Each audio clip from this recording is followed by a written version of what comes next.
खबरों के निष्पक्ष विश्लेषण के लिए सब्सक्राइब करें Jantantra TV and press the bell icon. Never miss any update.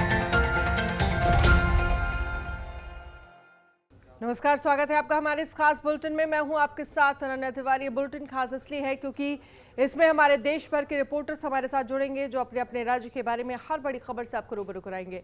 पूरे दिन क्या होने वाला है और किस बड़ी खबर पर नजर रहेगी, चाहे वो राजनीतिक जगत की खबर हो, क्राइम की खबर हो या फिर कोई और, हर खबर तक आप तक हमारे रिपोर्टर्स पहुंचाएंगे। इन तमाम चीज़ों को लेकर उनसे चर्चा करेंगे। साथ ही हर राज्य में मौजूदा हालात कैसे हैं, क्या हो रहा है, इसके बारे में भी आपको बताएंगे। तो ले चलते हैं आपको सीधे अपने रिपोर्टर्स के पास।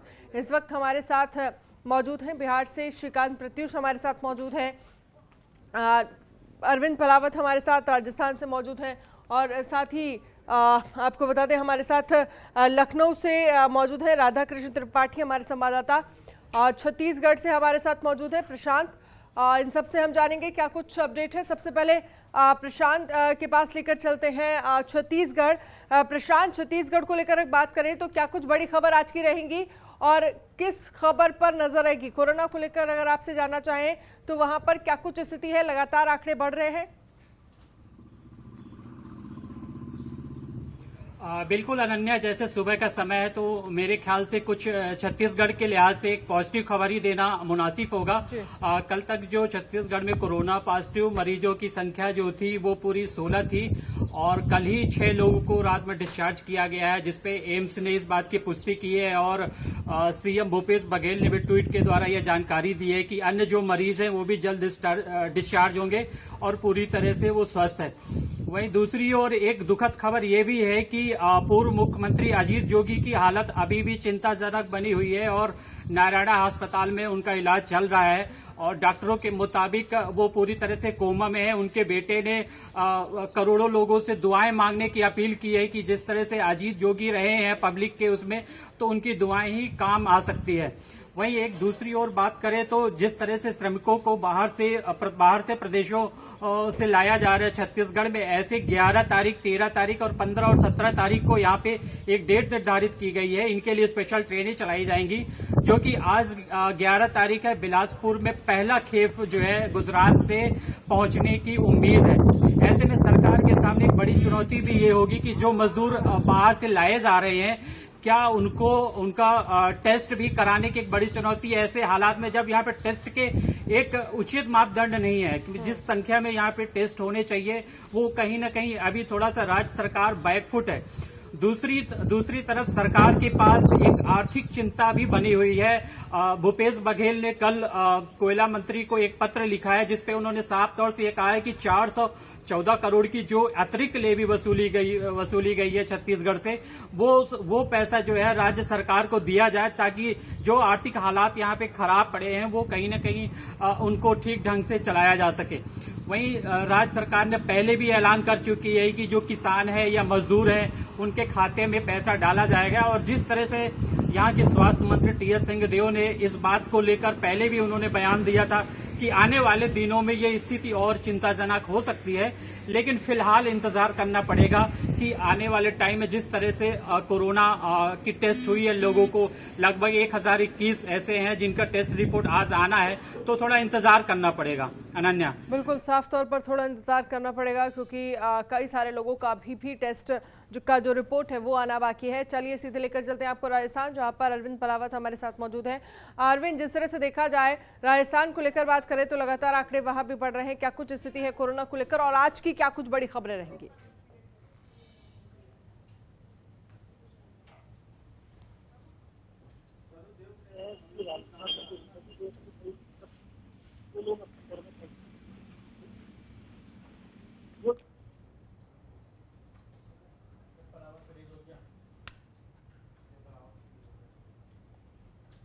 चलिए अरविंद, आपके पास एक बार फिर से आएंगे। दरअसल कुछ तकनीकी खराबी की वजह से आपकी आवाज़ हम तक नहीं पहुंच पा रही है।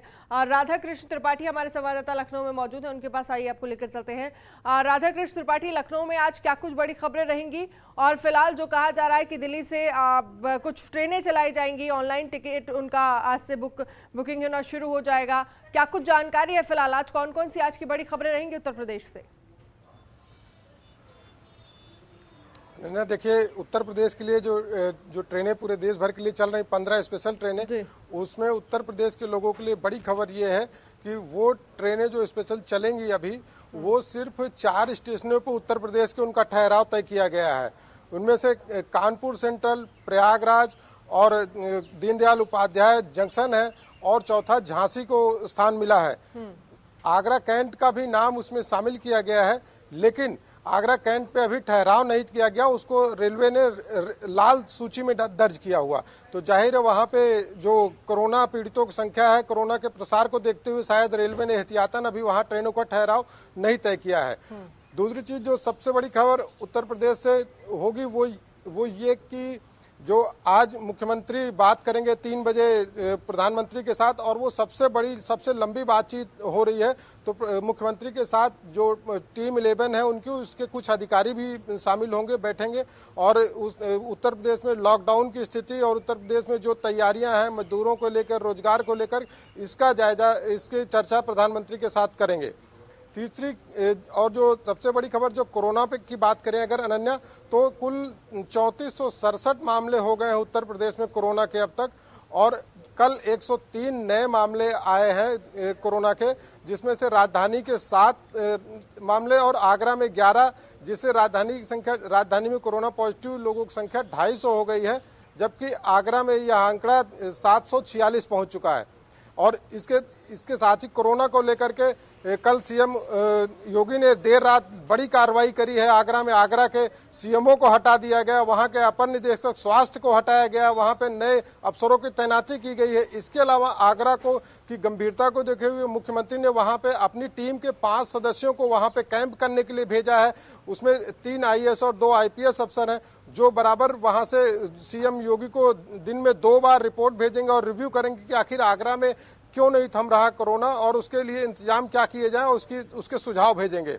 तीसरी चीज, कोरोना को लेकर के आगरा के मेयर ने एक चिट्ठी लिखी थी सीएम को। अब उसके बाद बीजेपी की राज्यसभा सांसद कांता कर्दम जो मेरठ से हैं, उन्होंने मेरठ की स्थिति को लेकर बड़े सवाल उठाए हैं। उन्होंने सीएम को चिट्ठी लिखी। सीएम को लिखी हुई चिट्ठी में राज्यसभा सांसद ने कहा है कि ये स्थितियां संतोषजनक नहीं है, जो मेडिकल फैसिलिटीज है वो बेहतर नहीं है, वहां ठीक से काम नहीं हो रहा है। कर्दम ने शराब की दुकानों को खोलने पर भी सवाल उठाए हैं। उन्होंने कहा कि शराब की दुकानें खोलने से सोशल डिस्टेंसिंग का पालन नहीं हो रहा और उसके कारण संक्रमण भी बढ़ रहा है। और कांता कर्दम ने अपनी चिट्ठी में यह भी कहा है कि जो शहर के लोग हैं वो गाँव की तरफ जो शराब की दुकानें हैं वहां से शराब लेने जा रहे हैं, जिसके कारण गाँव में कोरोना फैल रहा है। चलिए, एक और बड़ी खबर होगी, जो जौनपुर से पूर्व सांसद और बाहुबली धनंजय सिंह को हिरासत में लिया गया है। जल निगम के प्रोजेक्ट मैनेजर ने उनके खिलाफ रंगदारी मांगने का मुकदमा दर्ज कराया था। देर रात पुलिस ने भारी पुलिस बल के साथ धनंजय सिंह का आवास घेरा और उसके बाद उनको हिरासत में ले लिया गया, उनसे पूछताछ की जा रही है। अगली एक बड़ी खबर उत्तर प्रदेश से ये है कि जो यूपीपीसीएल में डीएचएफएल घोटाला हुआ था, उस घोटाले को लेकर सीबीआई अब पूरी हरकत में आ गई है, और उसको लेकर के जो पूर्व चेयरमैन है इससे यूपीपीसीएल के, उनसे यूपीपीसीएल के पूर्व MD Aparna you, chairman Alok Kumar, दोनों से सीबीआई ने पूछताछ करी है करीब 3 घंटे। और एक और चेयरमैन, जो एक और आईएएस संजय अग्रवाल जो कि यूपीपीसीएल के चेयरमैन रहे थे, उनका भी नाम पूछताछ की लिस्ट में डाल दिया। उनसे भी कभी भी पूछताछ हो सकती है। गौरतलब है कि यूपीपीसीएल घोटाले में अभी यूपीपीसीएल के पूर्व एमडी एपी मिश्रा और कई और अधिकारी जेल में हैं। तो ठीक है, लगातार आप नजर बनाए रखिए, आगे भी आपसे अपडेट हम लेते रहेंगे। वक्त एक छोटे से ब्रेक का, ब्रेक के बाद हम आपको लेकर चलेंगे बिहार, जहां पर श्रीकांत प्रत्युष हमारे संवाददाता हमारे साथ मौजूद हैं, जो वहां से जुड़ी तमाम अपडेट हमें बताएंगे।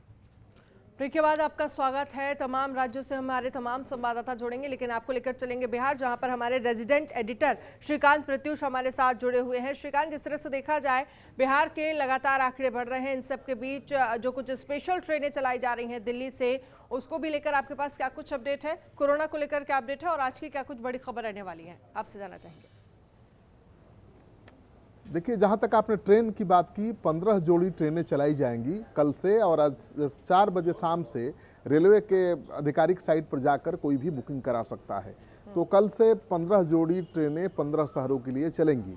और आगे भी ट्रेनों की संख्या बढ़ाई जा सकती है, कई नए डेस्टिनेशन शामिल किए जा सकते हैं, लेकिन जो प्रयोग किया जा रहा है उसकी सफलता पर सब कुछ निर्भर करेगा। दूसरी बात बता दूं कि आज ही प्रधानमंत्री सभी राज्यों के मुख्यमंत्रियों से वीडियो कॉन्फ्रेंसिंग करेंगे और उस पर चर्चा करेंगे कि आगे क्या करना है, कैसे करना है, लॉकडाउन को बढ़ाना है या छूट कितनी देनी है। तो आज बहुत बड़ा फैसला प्रधानमंत्री ले सकते हैं सभी राज्यों के मुख्यमंत्रियों से बातचीत के बाद। अब मैं आता हूं बिहार के स्थिति पर। तो बिहार में जो कोरोना का संक्रमण है काफ़ी तेज रफ्तार से बढ़ रहा है और प्रवासी मजदूर जिस तरह से भारी तादाद में बिहार पहुंच रहे हैं उससे संक्रमण का खतरा बहुत बढ़ गया है। और कल यानी रविवार का दिन तो बहुत भयानक स्थिति थी। 101 कोरोना पॉजिटिव मरीज सामने आए हैं एक दिन में, यानी 24 घंटे में 101 कोरोना पॉजिटिव मरीज सामने आए हैं। और इसके साथ ही बिहार में कोरोना पॉजिटिव मरीजों की संख्या 700 के पार हो गई है। तो ये बहुत ही तेज रफ्तार है और इस तेज रफ्तार की वजह केवल प्रवासी मजदूर हैं। आपको बता दूं कि खगड़िया पहुंची थी कल एक श्रमिक ट्रेन, जिसमें 17 जो श्रमिक थे संदिग्ध कोरोना के मरीज पाए गए हैं, उनको अलग रखा गया है, आइसोलेशन में उनकी जांच हो रही है। और इसी तरह से कई जगहों से जो ट्रेनें आ रही हैं लगातार उनमें जो प्रवासी मजदूर आ रहे हैं उनके कोरोना संक्रमित होने की बात सामने आ रही है। नालंदा में फिर से संक्रमण ने रिपीट मार दिया है, वहाँ पर 11 कोरोना संक्रमित प्रवासी मजदूर मिले हैं। तो लगातार जो मजदूर आ रहे हैं बाहर से उनकी जांच हो रही है और जांच में वो कोरोना पॉजिटिव निकल रहे हैं। तो लग रहा है कि ट्रेन से कोरोना बिहार बड़े पैमाने पर पहुंच रहा है और इसने सरकार की नींद उड़ा दी है। और इस बीच राशन को लेकर भी केंद्र सरकार बिहार सरकार के बीच ठन गई है।